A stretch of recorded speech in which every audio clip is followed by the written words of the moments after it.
Fort Laramie, Wyoming Territory, March 1889. The ground was still frozen when they buried Willem Velden.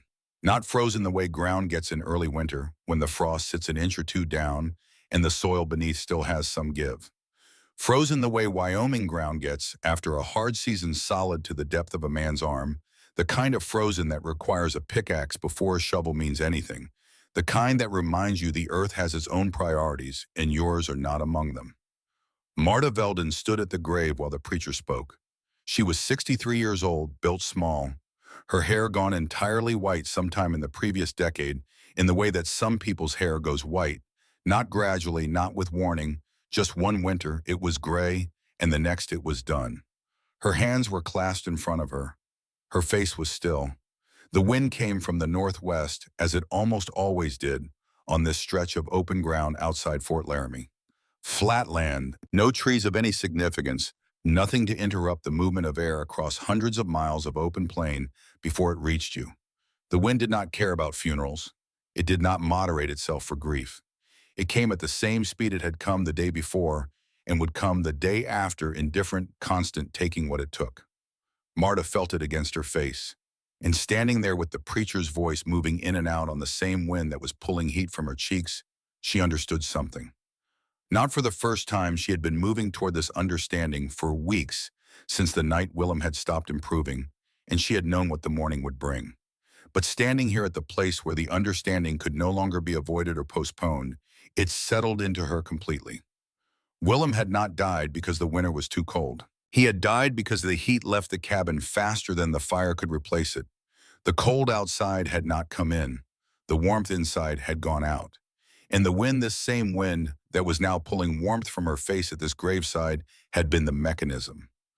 Constant, patient, invisible, pressing against every surface of their cabin without pause, finding every imperfection, pulling at every seam, extracting warmth the way a debt collector extracts payment. Not all at once, steadily, until the balance went to nothing. She stood at the grave and looked at the mound of frozen earth and thought about this with a clarity that has surprised her. Grief was present. She was not a woman who did not feel things.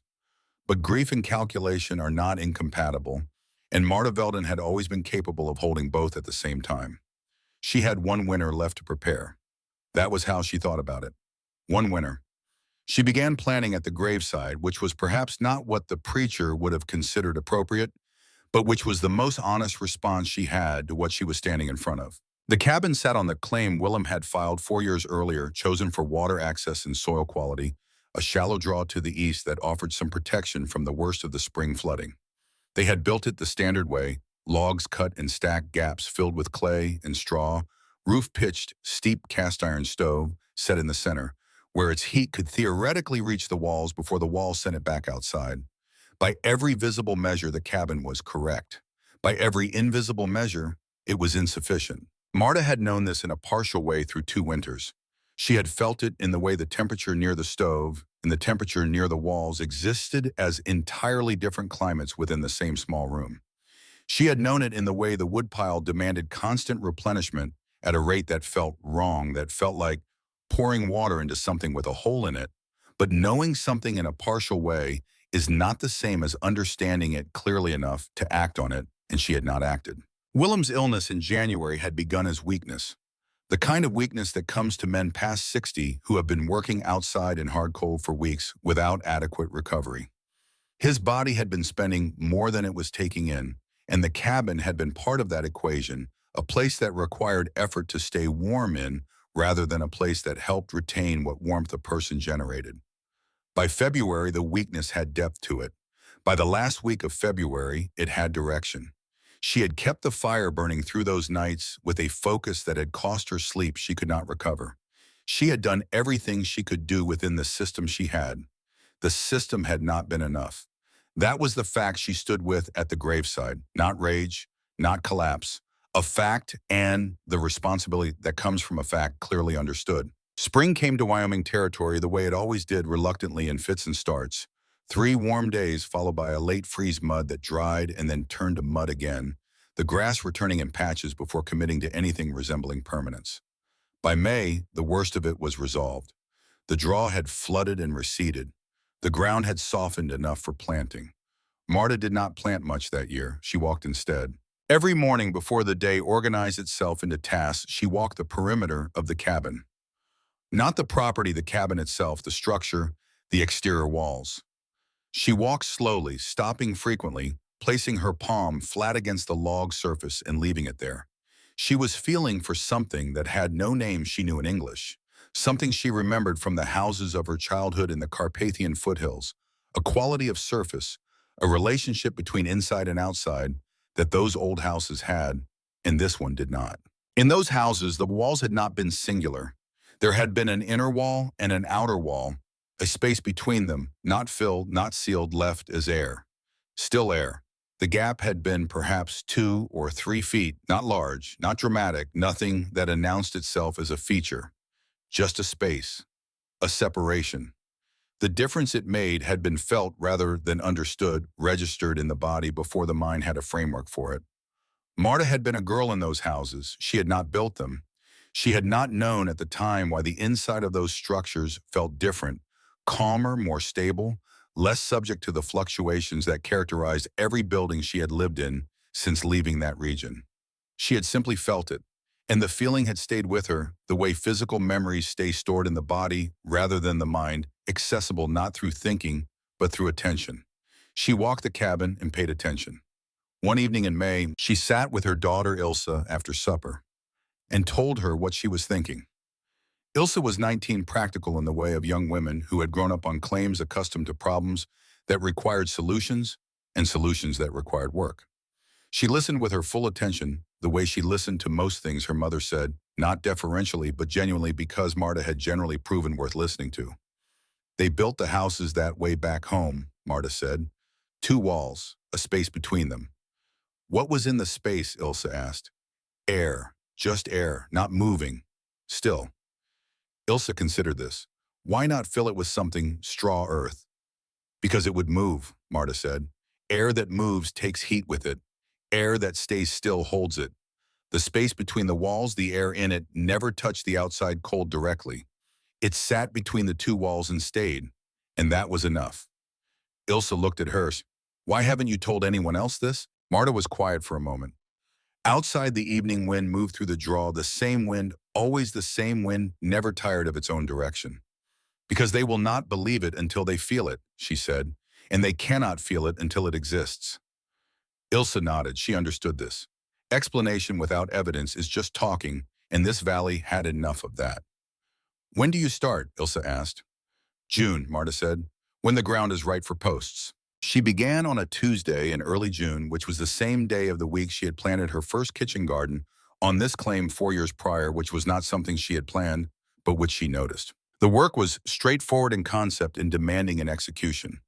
She was 63 years old and she was working alone, which meant every element of the process had to be achievable by one person of her size and strength. She had thought about this through May with the same practical attention she gave everything what she could lift, what she could not, what required 2 hands and what could be managed with one, how to set posts in ground that was soft enough to work but had not yet become the baked hardness of August. The design was simple because simple designs are the ones that work when you're building alone with limited materials. She drove posts into the ground at a distance of 3 feet from the existing cabin walls, spacing them evenly, forming a second perimeter around the first. The posts went down 18 inches deep enough to hold through the freeze-thaw cycles of Wyoming spring. Not so deep that the work became impossible for one person with a post driver and no assistance. Horizontal beams connected the posts. Rough boards went on the outside, cut from lumber she had hauled from the fort the previous autumn for a purpose she had not yet fully articulated to herself at the time, though looking back she understood she had been moving toward this decision longer than she had admitted. The gap between the new outer wall and the existing cabin wall, 3 feet. Not sealed at the bottom, open at the top, not wide open, not enough for wind to enter, but a controlled ventilation. A gap that would allow moisture to escape rather than accumulate inside the space and compromise the wood over time. She had thought about this specifically because a structure that solves one problem by creating another is not a solution. The outer wall did not need to be perfect. It needed to intercept. That was the concept. The wind would strike the outer wall. The outer wall would take that force slow, it redirected. The space between would remain still, and still air that did not move would sit between the cabin and the outside cold like a layer of something the cold could not easily cross. This was not warmth. Marta was not claiming warmth. She was claiming delay. And delay, accumulated over hours, over days, over weeks of sustained cold, was the difference between a woodpile that lasted and one that did not. Aldous Mercer came in mid-July. He was 52, broad through the shoulders, with the hands of a man who had built things himself and therefore had opinions about how things should be built. His claim was 2 miles east, and he passed the Veldon property regularly on his way to the fort. He had noticed the construction progressing over several weeks and had apparently decided that the moment for comment had arrived. He pulled up at the fence line and studied the structure for a long moment. The outer wall was perhaps 2/3 complete. At that point, the posts all in the horizontal framing, finished boards covering the east and north faces, the west face partially done. "You building another cabin?" he called. Marta did not stop working.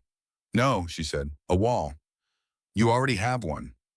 "Yes," she said. He sat on his horse and looked at the gap between the new outer wall and the cabin wall. He looked at it the way a man looks at something that doesn't fit any category he currently holds, with a slight forward lean, a narrowing of the eyes, a working of the jaw that indicates processing without arriving at any conclusion. "You're leaving a space between them," he said.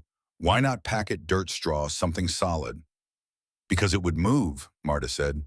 He frowned. "Dirt doesn't move." "Air in dirt moves," she said. "You pack it, you give the cold a path. You leave it open, the air sits still. Still air holds. Moving air takes." He looked at her with the particular expression of a man who has encountered a statement that does not fit his established understanding and has to decide whether to investigate it or dismiss it.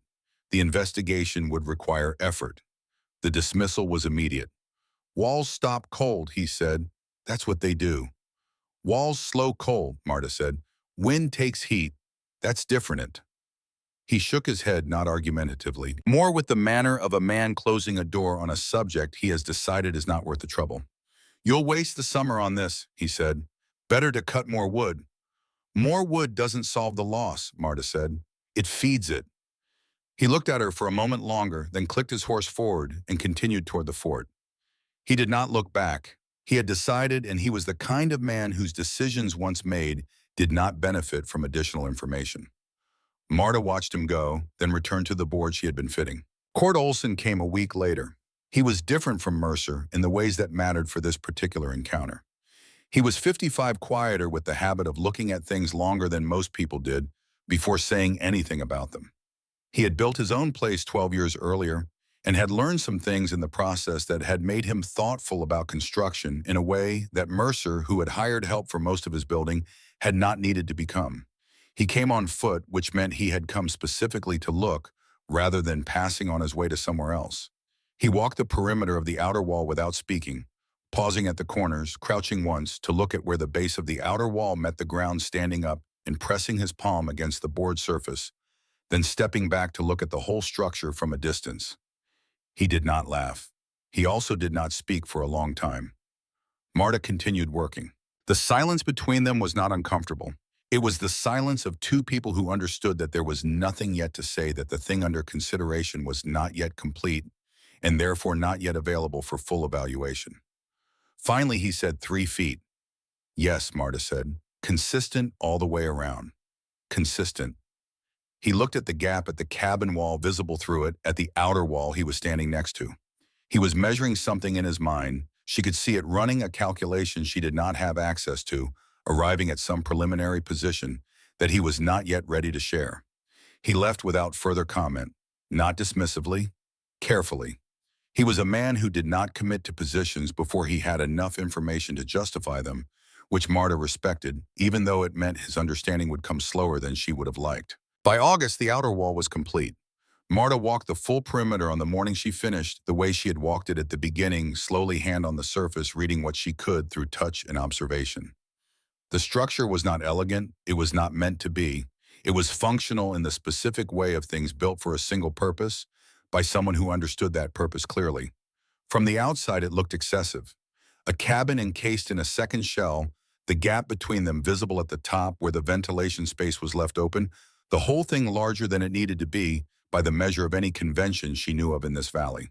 She understood how it looked. She had always understood how it looked. That had never been the relevant question.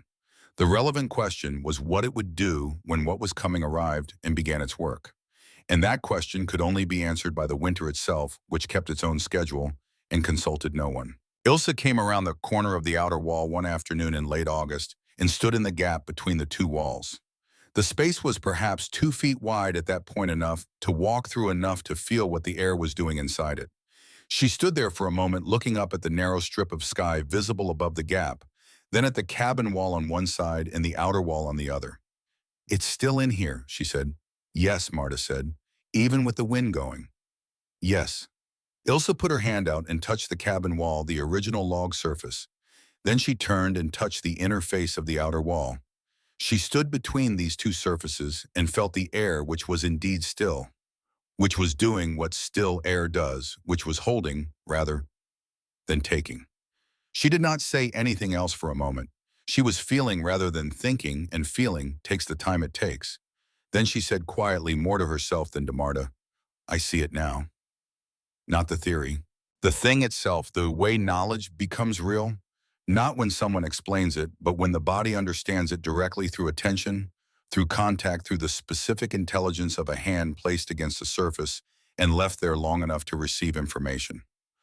Marta nodded. Outside, the August wind moved across the plains the way it always moved, indifferent and constant. It struck the outer wall. It spent itself there. And in the gap between the walls, the air stayed still. September came with the first suggestion of what was approaching. Not cold yet, not truly. The days still had warmth enough to work and the nights cool but not sharp. But the light had changed. The particular quality of late summer light on the Wyoming plain had shifted into something thinner, something that carried less weight. Experienced people felt this change before they could articulate it, and most of the people in the valley around Fort Laramie were experienced. Woodcutting increased. Stacks grew. People took inventory and found it wanting and went back to the timber with their axes. The conversations at the fort and at the general store began to carry the specific preoccupations of a community reading the season and making their calculations. Gideon Voss, who had the largest claim in the valley and the most systematic approach to winter preparation, had already put up more wood than anyone else. He was a man who trusted quantities sufficient supply, properly managed, would carry a household through anything the season produced. He had proven this through several hard winters and saw no reason to revise his position. He stacked his wood with the deliberate satisfaction of a man who has done the correct thing and knows it. Aldous Mercer had told the story of Marta's outer wall to at least 3 people Marta gathered from various indirect sources. He had told it as an illustration of a particular type of thinking, the kind that mistakes complexity for effectiveness, that builds elaborate structures where straightforward effort would serve better. He was not unkind about it. He simply used it as an example in the way that practical men use examples to confirm what they already believe about the world. Britta Jensen, who lived near the creek to the south and had the habit of noting things she couldn't immediately explain, had passed the Veldon property twice in September and stopped to look both times. She had not spoken to Marta on either occasion. She had simply looked with the careful attention of a woman who keeps her own counsel and doesn't share her tentative conclusions before the evidence has committed to a direction. Marta noticed all of this the way she noticed most things, without rushing toward conclusions, allowing each observation to mean only what it meant without embellishing it. The outer wall stood, the gap held its still air. The first frost had not yet arrived. But Marta had lived 63 years in climates that did not forgive complacency, and she understood the difference between a test pending and a test passed. The test was coming. She made her last adjustments to the ventilation gap at the top of the outer wall on a Wednesday in late September, tightening it slightly, reducing the opening to a dimension she had calculated through most of August, enough to exhale moisture without inhaling wind. She ran her hand along the seal and felt where she had gotten it right and where she had not, and she addressed the places she had not with the materials she had set aside for exactly this purpose. The work was not dramatic. It was not the kind of work that attracted attention or commentary. It was the final calibration of a system before the system was needed, done quietly, done carefully, done by a woman of 63 who had buried her husband in frozen ground and had spent every day since figuring out what she was going to do about it. She finished in the early afternoon. She stood back and looked at what she had built. It was not beautiful. It was not supposed to be. It was a second wall around a cabin in the Wyoming Territory built by one woman over one summer from materials available to her based on a memory from a childhood in a country she had left 30 years ago and would never return to. It would work or it would not. She had done what she could do. She had done it as well as she knew how. The season would provide the verdict, as seasons always do, without appeal, without accommodation, without any particular concern for the effort that had gone into making the case. Marta went inside. She built the evening fire. She watched the heat rise and thought about what it would cost in the weeks ahead to keep it where it was. Less than before she believed. She believed this completely. Not with hope, with the specific confidence of someone who has paid close attention to a problem and arrived at a solution that addresses the actual mechanism of failure rather than its symptoms. But belief is not the same as proof. Proof required winter, and winter, as everyone in that valley knew, was not something you had to wait long for. Part 2. Stillwasser Stilled Air, Fort Laramie, Wyoming Territory, October 1889. The first frost came without wind. That was how Marta noticed it, not by the temperature, which had been dropping gradually for weeks in the way of a season finding its footing, but by the quality of the silence outside the cabin on the morning of the 8th of October. A silence that had texture to it, a silence that meant something had changed overnight in the relationship between the air and the ground. She dressed before full light. Heavy wool, the layer she would wear until April without significant variation. She opened the cabin door and stepped out into the space between the wall. First the gap, her gap, the 3 feet of still air she had spent a summer creating. She stood there before going any further, the way she had begun standing there every morning since September, reading what the space had to tell her. The air inside the gap was cold. She made no claim otherwise. But it was cold in the way that still things are cold evenly, quietly, without aggression. The cold of a cellar rather than the cold of an open field. It sat where it was. It did not move against her. She stepped through to the outside. The frost was visible on every horizontal surface, the fence rails, the top of the wood stack, the ground itself in the places where grass had gone flat and offered a platform for ice to form.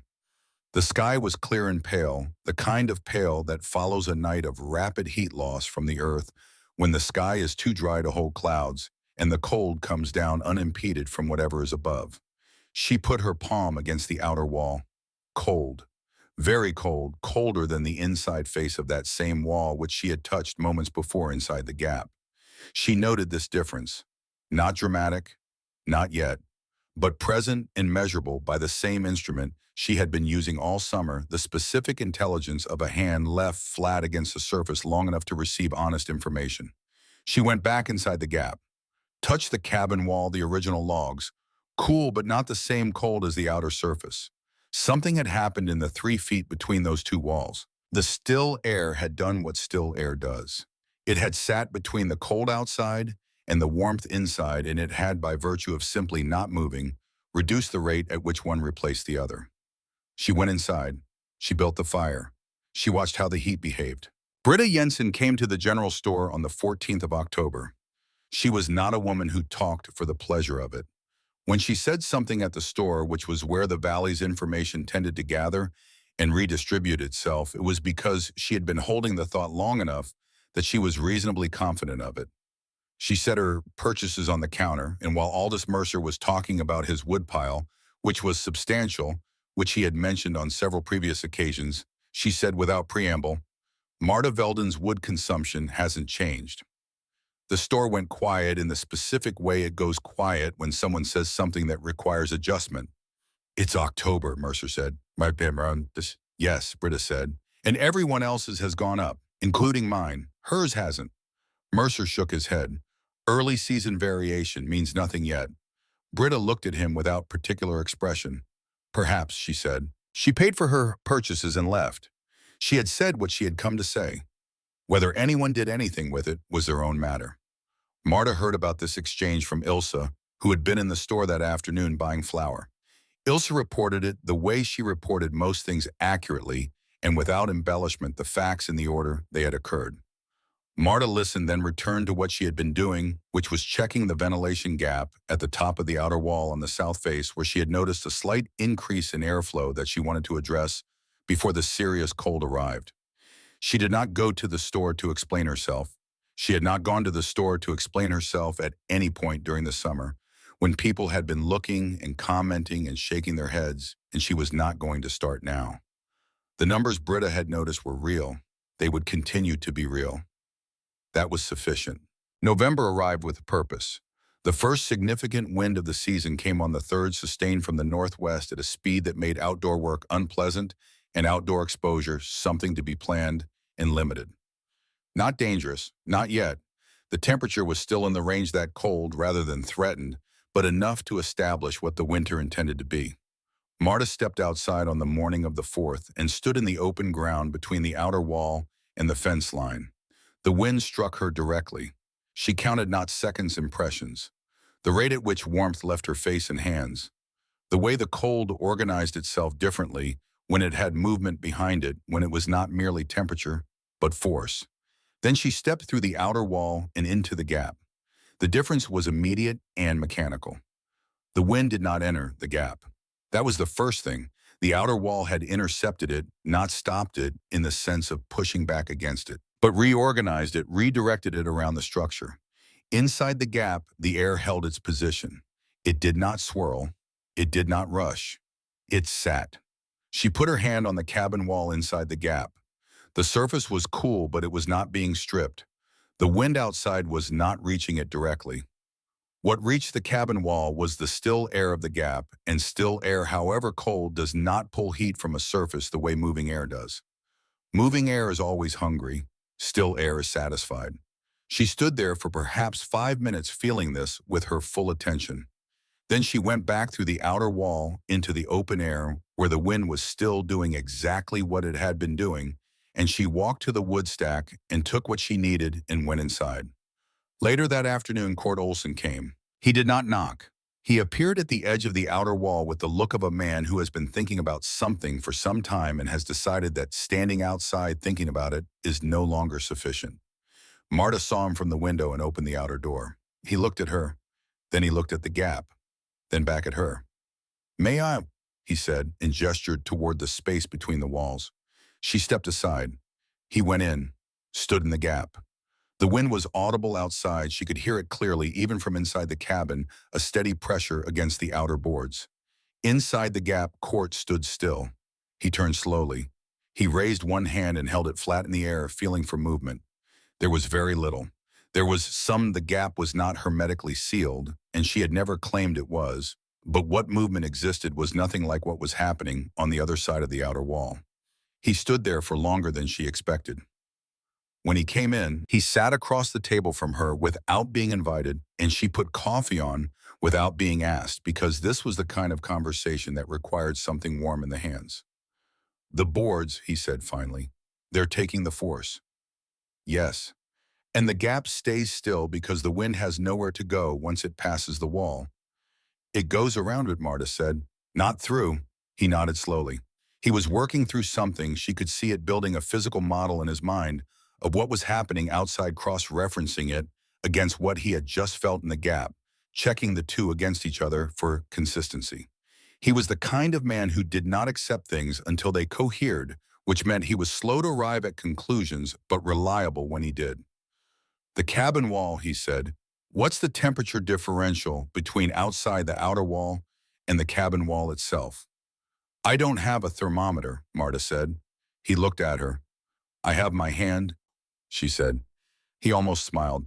Then he picked up his coffee and held it with both hands and looked at the table. "I told people it was unnecessary," he said. "Not an apology, an accounting." "You told people what it looked like," Marta said. "That was accurate. It looks like too much." "It is exactly enough," she said. He drank his coffee. Then he stood, put on his coat, and left. He paused in the doorway. "I should have come sooner," he said. "You came when you were ready," Marta said. "That's the only time it works." He left. Outside, the wind continued its work on the outer wall. The outer wall continued its work on the wind. In the gap between them, the air sat still and held what it held. December came without ceremony. The temperature dropped on the first day of December and did not rise again in any meaningful way for the remainder of the month. Not dramatically, this was not the violent arrival of a blizzard, but the quiet settling of a season that had decided to commit, each morning colder than the last by a small amount, each night requiring slightly more from the fire to maintain the same interior condition. Marta tracked her wood consumption with the attention she had given it all autumn, not obsessively, not with anxiety, but with the steady observation of someone who understands that numbers tell a story, that impressions cannot always be trusted to tell accurately. She burned what was needed, she noted how much. She compared it against her expectation and against what she could observe of her neighbor's consumption. The observation of neighbors required no particular effort in a valley of this size. Smoke from chimneys told most of the story. The frequency with which people visited their wood stacks told more. Gideon Voss's property was visible from the upper pasture on clear days, and, on clear days in December, Marta could see with some regularity the movement between his cabin and his wood stack that told her his consumption had increased in the way that systems lose efficiency under sustained pressure. She said nothing about this to anyone. It was not her information to share. Each household ran its own calculation, made its own decisions, lived with its own results. She had made hers. They had made theirs. The season was making its assessment of everyone's choices with the impartiality of something that has no preference for any particular outcome. The cold that December brought was not the cold of wind. That was the particular character of it. The wind had eased, and what remained was something more fundamental. Temperature without movement. Cold that did not blow through but settled, that pressed from all directions simultaneously without the drama of a gale that found the paths of least resistance in every structure it encountered and moved along them steadily. This was Marta understood the harder test. Wind cold is dramatic. People feel it immediately. They respond. They add layers, they bank fires, they stay inside. Temperature cold is quieter. It doesn't announce itself the same way. It simply sits against every surface without pause and conducts heat outward through whatever path is available. And by the time people notice how much they've already lost more than they thought. The outer wall worked differently against this cold than it had against the wind. Against wind, the mechanism was interception. The outer wall caught the moving air, and the gap remained still behind it. Against settled cold, the mechanism was separation. The outer wall created a surface that met the cold first. Whatever cold penetrated that first surface entered the gap and sat there, but in the gap, it could not touch the cabin wall directly. The still air of the gap, cold as it had become in the sustained low temperatures of December, sat between the outside cold and the inside warmth as a medium that slowed the transfer. Not stopped it, slowed it. That word again, that was the whole word. Slow, delay, reduce. Marta placed her hand against the cabin wall each morning and each evening, not from habit but from honest inquiry. What she felt each time confirmed what she had felt in October. Not warmth, not comfort in any conventional sense, but a wall that was not being stripped, a surface that was losing heat at a rate she could manage, a system doing what it had been built to do. Gideon Voss arrived on the 9th of January. He came on foot across frozen ground which told her something before he reached the door. Voss was a man who rode when he had choices, who walked when he did not. He arrived at the outer wall of her property and stood there for a moment looking at the structure, the way men look at things they have previously dismissed when those things are no longer available to be dismissed. She opened the outer door before he knocked. He came in. He was wearing every layer he owned, she estimated, and his face had the particular tightness that sustained cold produces, not frostbite, but the compression of tissue that has been exposed to serious temperature for serious duration. He sat where Court Olson had sat 2 months earlier, and she put coffee on for the same reason she had put it on then. He did not speak immediately. He was a man who organized his thoughts before releasing them, and he had the look of a man whose thoughts required more organization than usual. "My consumption rate is wrong," he said finally. Marta waited. "I calculated for a hard winter. I have had hard winters. I know what they take." He looked at his hands around the coffee cup. "This winter is taking more than my calculation allowed for." "How much more?" Marta asked. "At current rate, 6 weeks. Perhaps less." He paused. "I have perhaps 10 weeks of winter remaining." The gap between those two numbers was 4 weeks. 4 weeks of Wyoming winter without sufficient fuel. You're not burning more than your calculation, Marta said. It was not a question. No, he said. I burn what I burn. I've been consistent. He looked up at her. The cabin is taking it, more than it should. I put heat in, and it leaves faster than I expect. Yes, Marta said. You know this. Yes. He looked at her with the direct attention of a man who has set aside the position he previously held on a subject and is now looking at the same subject with cleared eyes. Show me, he said. She stood. She led him out through the cabin door and into the gap between the walls. The cold outside was considerable. January in Wyoming territory, at this latitude, was not a cold that forgave distraction, but inside the gap, the quality of that cold was different. He felt it immediately. She could see it in the way his body adjusted the slight reduction of tension that comes when wind stops pressing against you, even when temperature remains.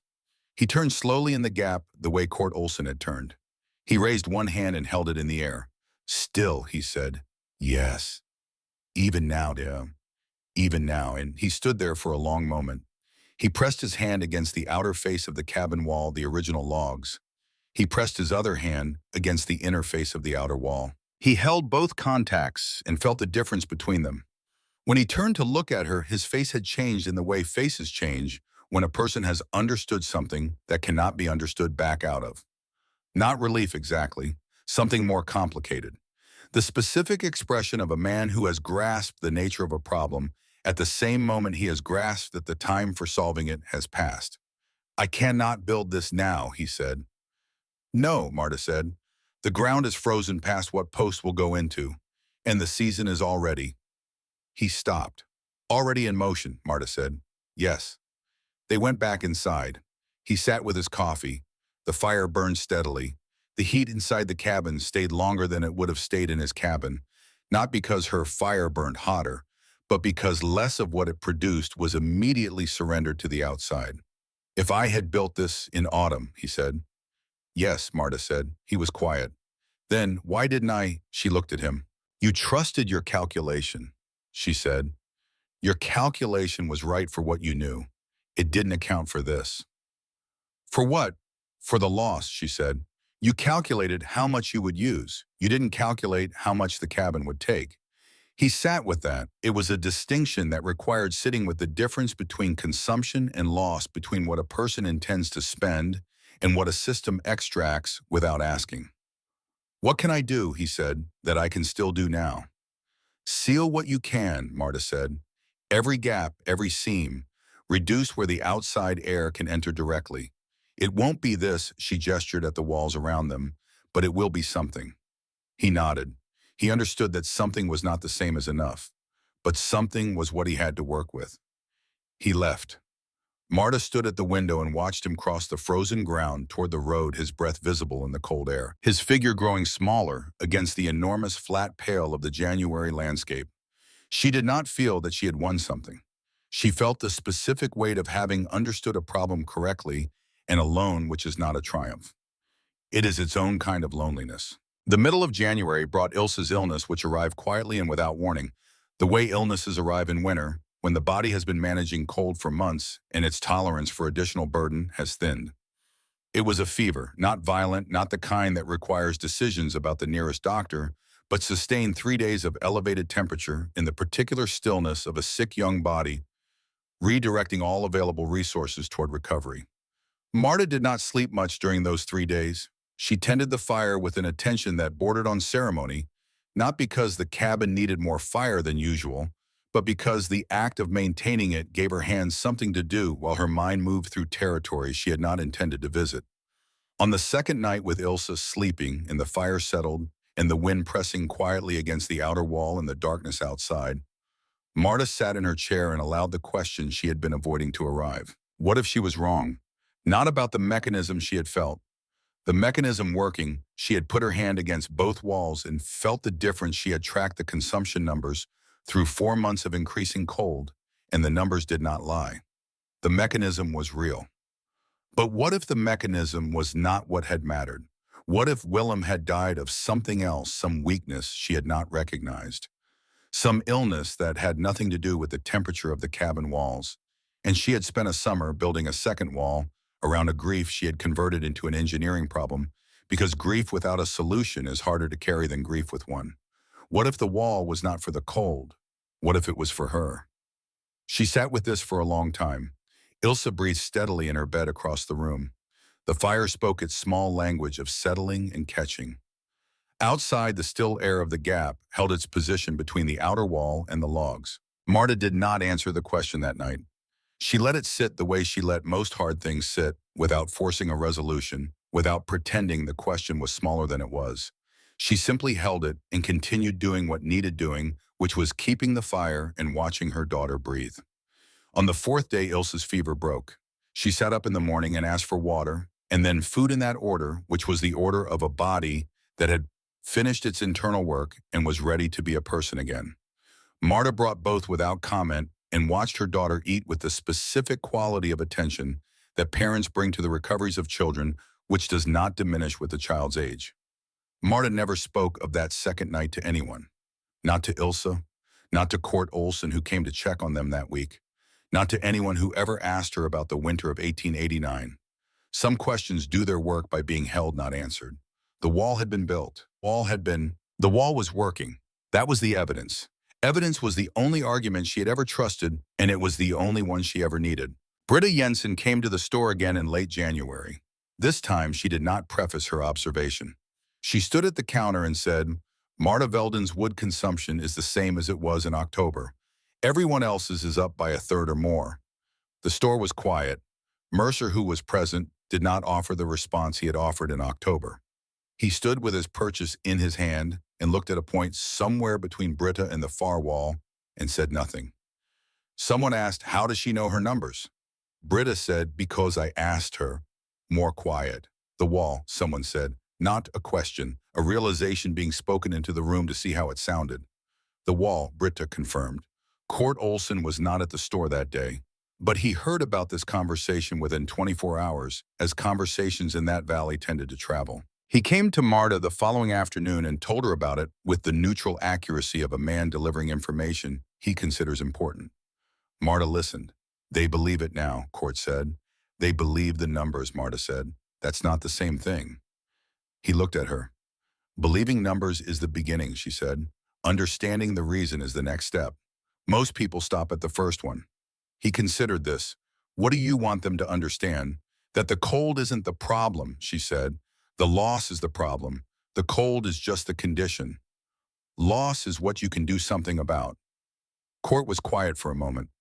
Outside, the January wind had returned lighter than December's sustained pressure, but present, working on every surface it encountered with the patient industry of something that has all season and knows it. "You built for loss," he said, "not for cold." "Yes.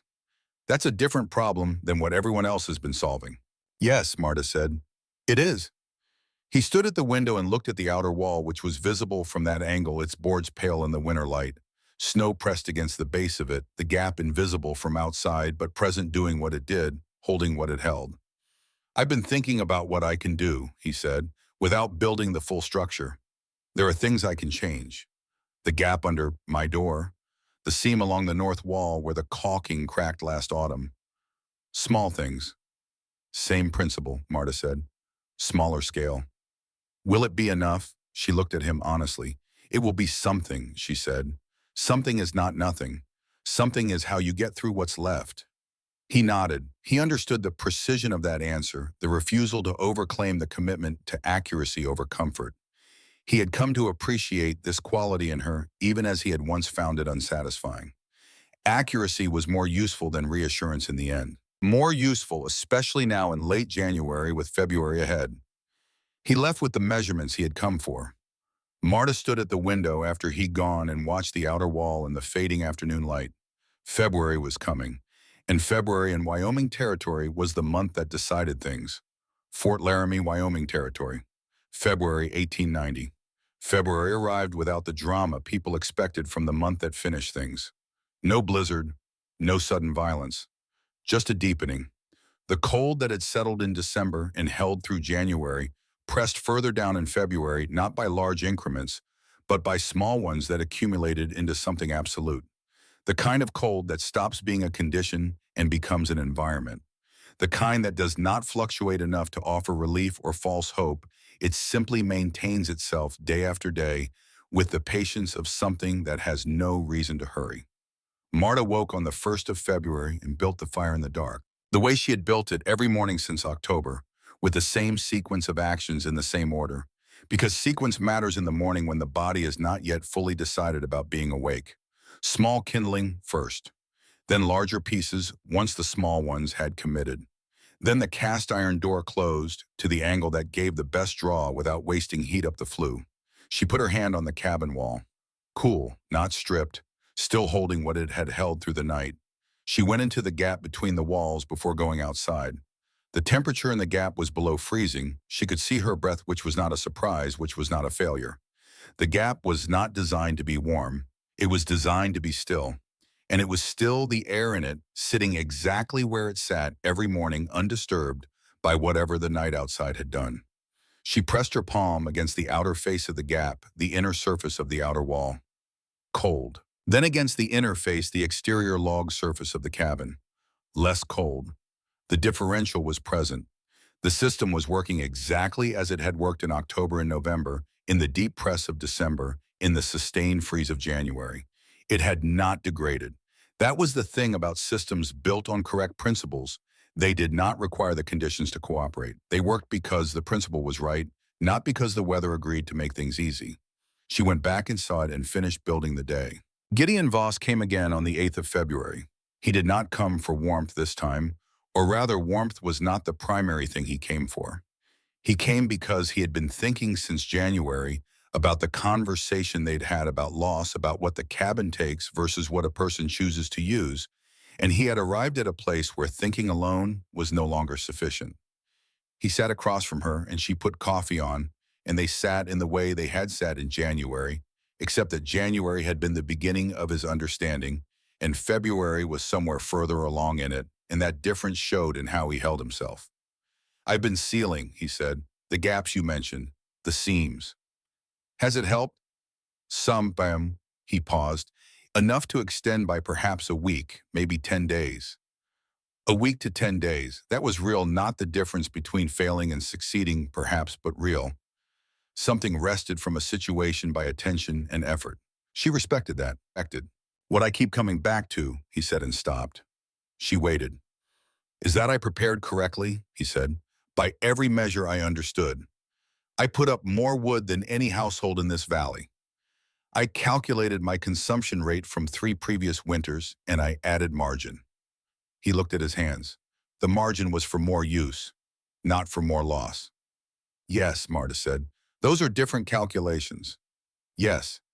"I didn't know they were different," he said. "I thought I was solving the same problem everyone else was solving. I was solving a different problem than the one I actually had." Marta looked at him. This was the understanding she had hoped Cord Olson would arrive at, that Mercer might eventually arrive at, that the valley would need if what she had built was going to mean anything beyond her own survival. Not the fact of the wall, the principle behind the wall. The shift in how you defined the problem determined everything that followed. If the problem was insufficient heat, the solution was more wood. If the problem was excessive loss, the solution was a different structure. The same winter, the same cold, entirely different problems, entirely different solutions. "You couldn't have known without experiencing it," she said. "You knew," he said. It was not an accusation, an observation. "I had a different kind of experience," Marta said. She was quiet for a moment. "Willem," she said, and did not finish the sentence because the sentence did not need finishing. Voss nodded. He understood what an expensive kind of knowledge that was. They sat in a silence that was not empty. Outside, the February cold pressed against the outer wall with the impartial dedication of something executing a long-standing function. Inside the gap, the air held still. Inside the cabin, the heat that the fire had produced in the morning was still present, reduced, but present, doing its work at a rate that matched what she asked of it. "Will you make it through?" she asked. He considered the question honestly, which she appreciated. "If the cold breaks before the first week of March," he said, "yes. If it holds past that," he paused. "I will need to make decisions. The decisions was the word men like Voss used when they meant choices between bad options. She understood. The ceiling, she said. Keep at it. Every day, every place you find. It adds up the same way loss adds up in small increments that become significant. He nodded. He stood put on his coat. Then he stopped. Mercer is worse than I am, he said. He won't come to you, but I thought you should know. Marta absorbed this. Thank you, she said. He left. She stood at the window and watched him cross the frozen ground and thought about Aldous Mercer, who had been the first to laugh and who would apparently be the last to ask. Mercer came on the 15th. She heard the knock, a different knock from Voss's, more deliberate, the knock of a man who had rehearsed coming to this door and wanted the knocking itself to be unambiguous. She opened it. He stood with his hat in his hand, which was the same gesture Clem Strom had made. In the other story, the other winter, the gesture of men who have arrived somewhere they did not expect to arrive and are trying to do it with some dignity.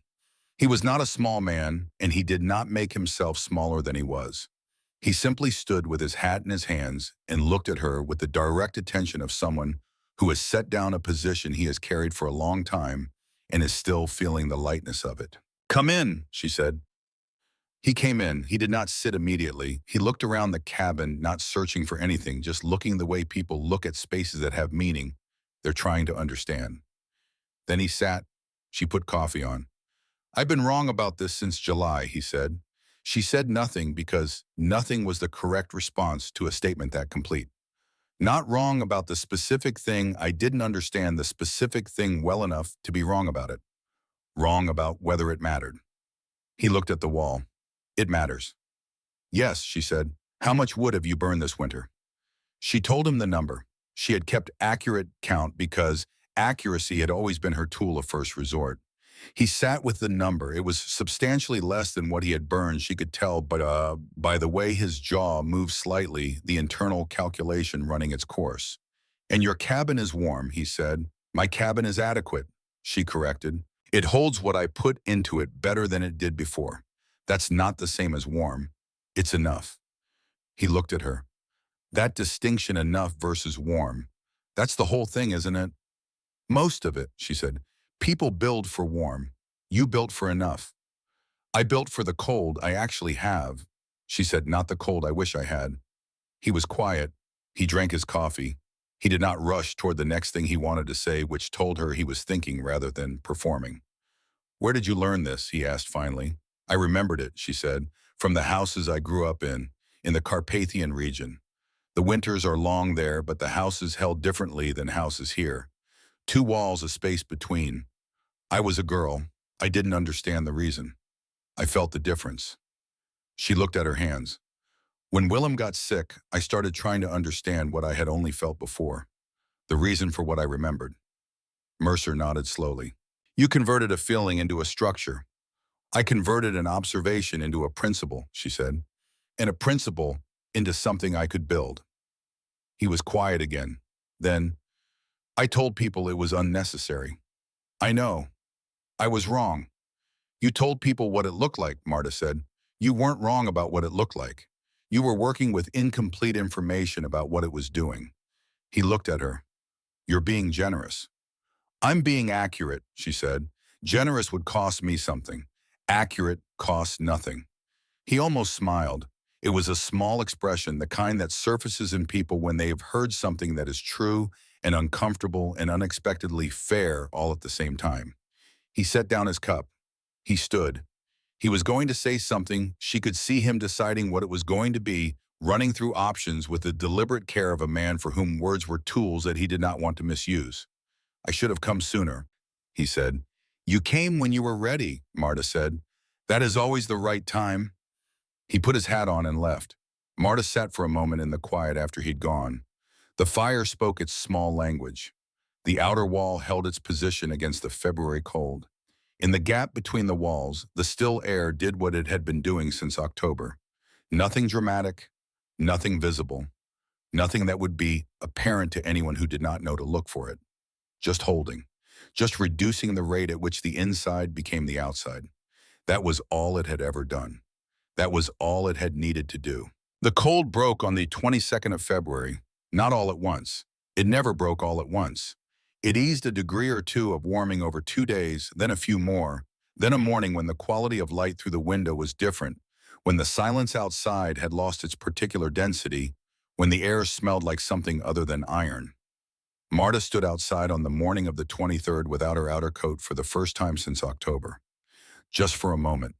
Just long enough to feel the difference, the way cold that is retreating feels different from cold that is advancing, the way retreat has a softness that approach never does.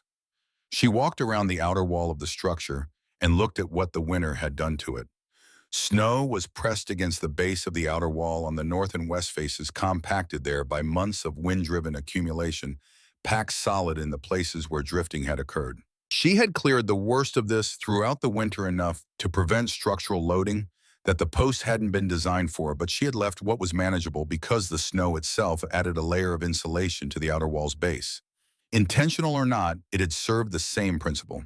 The boards had weathered. Some had developed minor warping along their length, the result of sustained freeze and the moisture that had managed to find its way into the wood despite her precautions. Nothing structural, nothing that wouldn't be addressed in spring with replacement boards and fresh ceiling. The gap between the walls was intact. She walked its full perimeter, checking each section. No collapse. No significant deformation. The posts had held. The horizontal framing had held. The ventilation gap at the top, the detail she had thought about most carefully in design, the controlled opening that exhaled moisture without inhaling wind, was functioning exactly as designed. She stood in the gap one last time that morning. The air inside it was still. After everything February had put against the outer wall, the temperature, the occasional wind, the sustained press of cold that had made decisions for people throughout this valley, the air inside the gap was still. She put her hand against the cabin wall. Not stripped, not urgent, just a wall doing its job. People came in March. They came the way people came to things that had survived when other things had not, carefully, with a quality of attention that crisis produces. When crisis has passed, when there is finally time to look at what happened and begin the longer work of understanding it. Britta Jensen came first. She walked the perimeter of the outer wall the way Cord Olson had walked it in November, then came inside and sat at the table and asked Marta to tell her from the beginning how she had thought about the problem. Marta told her. None of the story of Willem that was hers, and she kept it, but the logic. The observation that heat does not stay where it is made. The memory of Carpathian houses. The distinction between the cold as a condition and the loss as a problem. The reason the gap had to be air and not fill. The reason the air had to be still and not moving. The ventilation detail. The post spacing. The reason she had chosen boards over logs for the outer wall lighter faster to work alone, sufficient for the purpose, which was interception rather than structural load-bearing. Britta listened with complete attention. She asked two questions, both precise, both about details that mattered. At the end, she sat for a moment and then said, "I'm going to build this in spring." "Build it before autumn," Marta said. "Give the materials time to settle before you ask them to work." "Yes," Britta said. "That's right." She paused. "Will you help me think through the design for my place? The exposure is different." "Different exposure, same principle," Marta said. "Yes, come in April when the ground softens." Cord Olson came on a warmer day in mid-March when the snow on the south-facing slope of the draw had begun to pull back from the fence line, revealing the flattened grass beneath in pale matted sections. He came and stood with Marta outside, both of them looking at the outer wall. From a distance, the view that reveals behavior rather than material, the way the structure had shaped the winter around it, the way snow had built against its base, but not penetrated its interior, the evidence not of what it was made of, but of what it had done. Two families had serious difficulty, he said, the Pearson place on the East Road, and Hendricks. Marta had heard. She did not respond because there was no response that was adequate. Everyone else got through, he said, some with less to spare than they expected. Voss, she asked. Voss made it. He sealed everything he could find, and it extended him enough. By 4 days at the end, he told me. 4 days between his last cord of wood and the cold breaking. 4 days. The margin that remained when a system was being fixed from the outside while it was under full load. Something rather than nothing. Enough. She looked at the outer wall, at the gap, at the cabin it surrounded. You built this in one summer, Court said. I had Ilsa, Marta said. For the post-driving, he said, the thinking you did alone. She did not dispute this because it was true, and disputing true things had always seemed to her a waste of time that could be spent on other things. Mercer's going to build one, Court said. He told me he wants to do it before June. Tell him to use green lumber for the outer wall framing, if he can get it, Marta said. It moves more during drying, but it seats better against post connections. Dry lumber splits at the joints under freeze-thaw. Court looked at her. You've been thinking about other people's builds. I've been thinking about the principle, she said. Other people's builds are applications of the principle. It's the same thinking. He was quiet for a moment. The principle, he said, still air. Still air, she said. Separate the inside from the outside by something that doesn't move. Doesn't matter what air material distance. What matters is the separation. Stillness at the boundary. He nodded. He was doing what he always did, filing the precise statement away in the organized structure of his thinking where it would remain available when the application required it. I'm going to expand mine, he said. The small changes I made this winter, they worked but partially. I want to do the full version. Your north exposure is longer than mine, Marta said. You'll need to account for that in the post spacing. Closer posts on the north face wider on the south where the sun can contribute. You've looked at my place. I've looked at everyone's place, she said, all winter. You learn a lot about a structure by watching it smoke. He almost laughed. Then he did laugh briefly, the laugh of a man who has been observed more carefully than he knew, and finds the revelation more amusing than unsettling. They stood outside a while longer, the March air doing its tentative work around them, the season trying out warmth the way a musician tries out a note before committing to it. Ilse came outside on one of the warmer March afternoons and stood with her mother looking at the outer wall from the yard. She had been watching all winter through her illness, and after it, through the long, sustained press of February, through the slow emergence of March. She had watched with the particular attention of someone who understands they are seeing something they will carry for a long time, something that will be useful in ways they cannot yet fully anticipate. The people who came, she said, Mercer, Visa, Britta, they all asked you how it worked. Yes, Marta said. None of them asked why you built it. Marta looked at her daughter. I know why, Ilse said. I've always known, but they don't, and it didn't seem to matter to them. The why is mine, Marta said. The how is for anyone who wants it. Ilse was quiet for a moment. She had her mother's habit of letting silence do work rather than filling it prematurely. She had inherited this the way children inherit useful things, not consciously, not through instruction, through proximity, through watching a person use a tool so many times that the tool becomes familiar before the hand that will eventually use it is fully formed. I've been thinking about the place Halvard Ness has offered, Ilse said. This was new information delivered in the tone of information that has been considered for some time before being spoken. Halvard Ness was a young man from a claim to the north. Marta had known this was coming, the way you know things that are approaching not through specific knowledge, but through accumulated observation. The land is good, Marta said.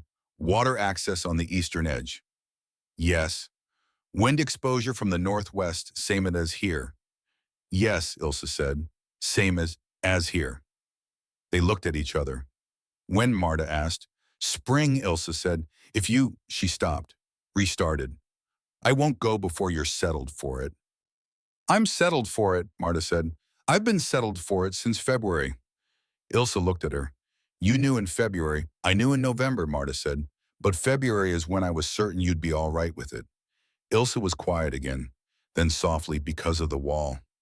Because of the Marta said. You understand what it does, why it does it. You understand it the way I understand it, not from a book, from feeling it, from watching it work. She paused. That's the only way to understand something well enough to build it for yourself. The summer of 1890 was the summer Marta taught. Not formally, not as instruction with set times and stated objectives. She taught the way she had always transferred knowledge, through doing, through proximity, through allowing people to feel the principle before they were asked to understand the theory. Britta Jensen came in April as agreed, and they walked her property together, and Marta showed her where the northwest exposure was strongest, where the prevailing wind lost some of its force against the existing fence line, where the gap could be widened because the protection of the topography allowed it, and where it needed to stay narrow and tight. Britta built her outer wall in May and June. She adapted the design for her longer south face and her different door placement. The gap was slightly narrower than Marta's, at some points wider, at others calibrated to the specific conditions of a specific place by a woman who had spent a winter paying attention. Mercer built in June. He came to Marta twice with questions, once about lumber choices, once about the ventilation detail at the top, which he had not gotten right on the first attempt, and wanted to revise before he proceeded further. Both times she answered what he asked and did not add to it, because what he did not ask about, he had already worked out, and her adding to what he had worked out would only complicate what he had made clear.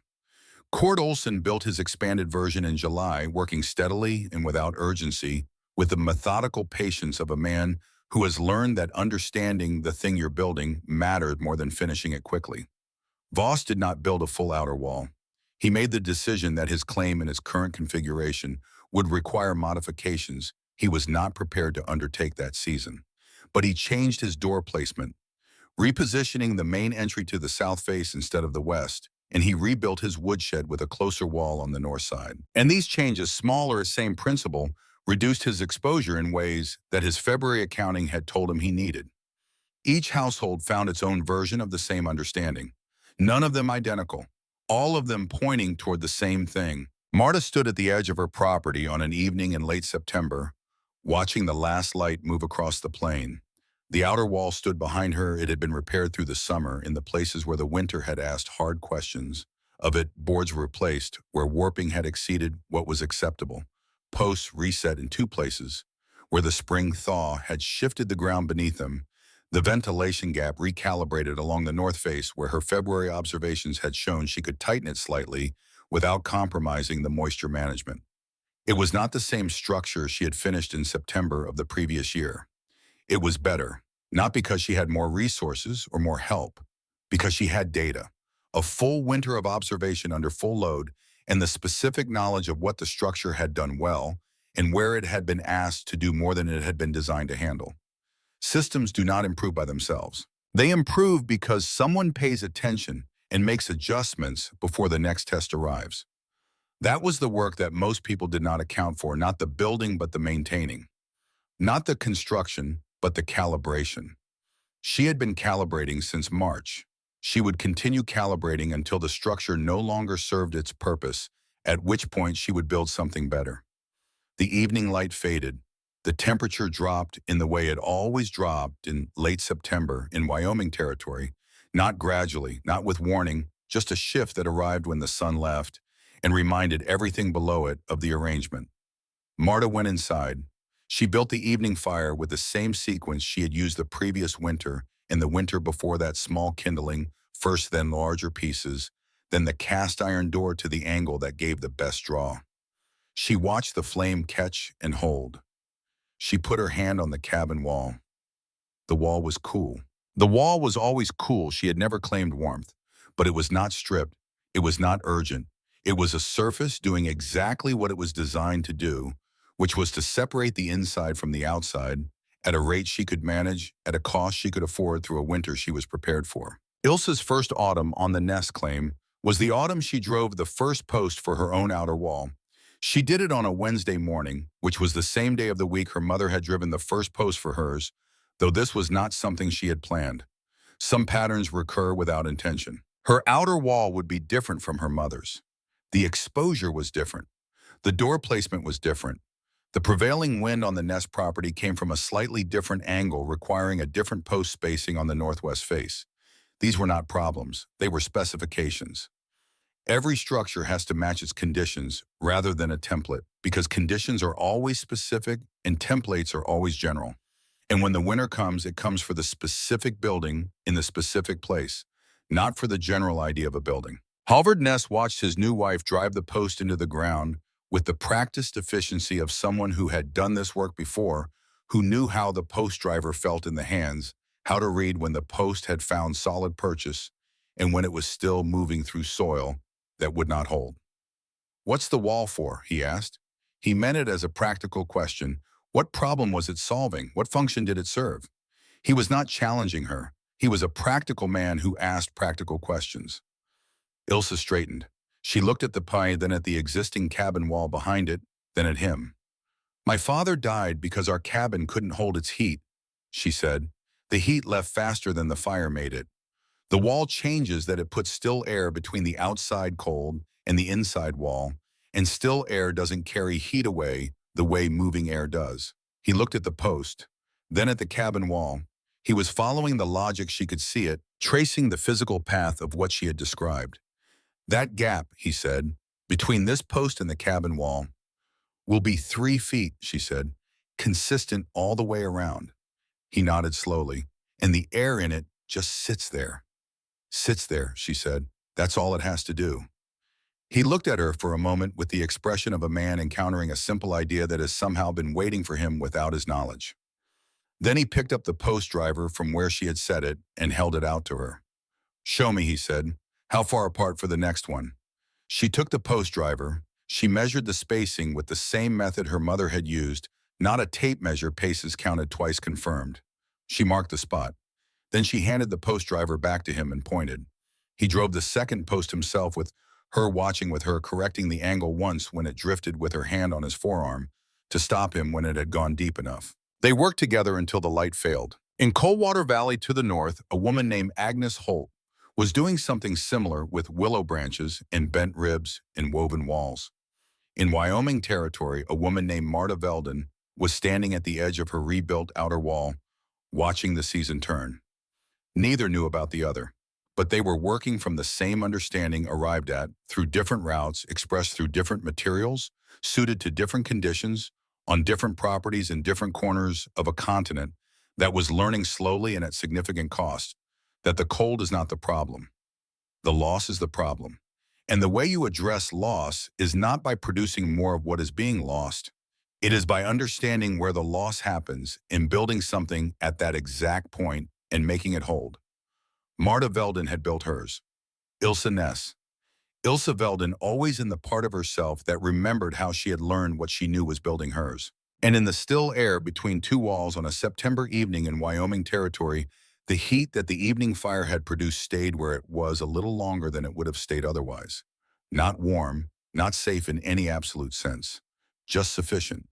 And sufficient, as Marta Veldon had understood since the morning she had stood at a frozen grave and begun to calculate, is what survival has always required. Nothing more, nothing less. Exactly that.